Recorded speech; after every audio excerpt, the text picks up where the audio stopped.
সড়ক পথে ঈদযাত্রার খবর জানাতে রাজধানীর গাবতলী বাস টার্মিনাল থেকে সরাসরি যুক্ত হচ্ছেন সহকর্মী পার্থ সাহা। পার্থ, গাবতলীতে যাত্রীদের ভিড় কেমন দেখছেন এবং কোনো অসঙ্গতি বা অভিযোগ রয়েছে কিনা সে কথাও জানাবেন।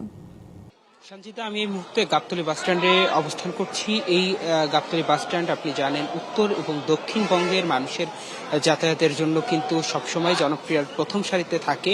তবে এবার ঈদে কিন্তু ব্যতিক্রমী চিত্র বর্তমানে দেখা যাচ্ছে। যাত্রী সংকটে রয়েছে টার্মিনাল কর্তৃপক্ষ, এমনটি কিন্তু বলছেন। আমরা বিভিন্ন এখানে যারা কর্তব্যরত যারা রয়েছেন টার্মিনালে তাদের যে গাড়ির থেকে যাত্রীর সংখ্যা কম এমনটি বলছে। আমি যদি আমার সহকর্মীর সাহায্যে আপনাদেরকে গাবতলীর টার্মিনালের চিত্র দেখানোর চেষ্টা করি, অন্যান্য দিনের মতোই ঢিলে ঢালা যাত্রীদের অবস্থা এমনটি বলছেন এবং যাত্রীদের থেকে বেশি ভাড়া নেওয়ার যে বিষয়টি সেই মিশ্র প্রতিক্রিয়াও কিন্তু আমরা শুনেছি। যে কতজন যাত্রী রয়েছে তাদের সঙ্গে আমরা আসলে কথা বলেছি, তারা বলছিলেন যে টার্মিনাল যারা রয়েছে তারা বেশি ভাড়া আদায়ের অভিযোগ রয়েছে। সেই সাথে যারা টার্মিনালে কর্তব্যরত রয়েছে 200-র বেশি সার্ভিস ও ফিচারে লেনদেনের সব বিকাশ অ্যাপে সম্ভব।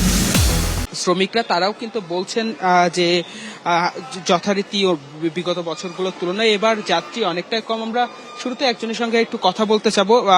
যাত্রী কেমন দেখছেন এবং যাত্রীরা অভিযোগ করছে বেশি ভাড়া নেওয়ার বিষয়ে, এই বিষয়ে কি বলবেন? মোটেও না, এরকম কোনো ঘটনাই এখনো ঘটে নাই।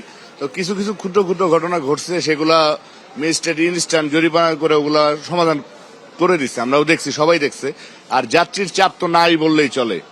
বিগত বছরে তো দেখছেন ঈদ উল ফিতরের ঈদের ইমেজ বা আমেজটা কেমন থাকে বা যাত্রী কিরকম। গাবতলীতে আজকে যাত্রী নেই, অনেক পরিবহনের গাড়িও নাই। ইভেন তেলের যে সংকট, কৃত্রিম সংকট তৈরি করা হয়েছে। অনেক পাম্পগুলা তেল কাউকে দিচ্ছে, কাউকে দিচ্ছে না, পরিপূর্ণ তেল দিচ্ছে না, অর্ধেক দিচ্ছে, অল্প দিচ্ছে। এগুলা নিয়ে এই সংকটের কারণে গাড়ির মোটামুটি আমাদের গাবতলীর যে আপডেট, এখানে পরিবহন ব্যবসার অবস্থা একটা ধস। যাত্রী কম হওয়ার কারণ কি মনে করছে? আসলে যাত্রী কম হওয়ার কারণ হলো, সবচেয়ে বড় প্রবলেম হচ্ছে পকেট কাউন্টার। শহরের মধ্যে যে পরিমাণ ঘরোয়া কাউন্টার হয়েছে, যার কারণে টার্মিনাল ভিত্তিক যাত্রীগুলো সব এখন ঘরমুখী হয়ে গেছে।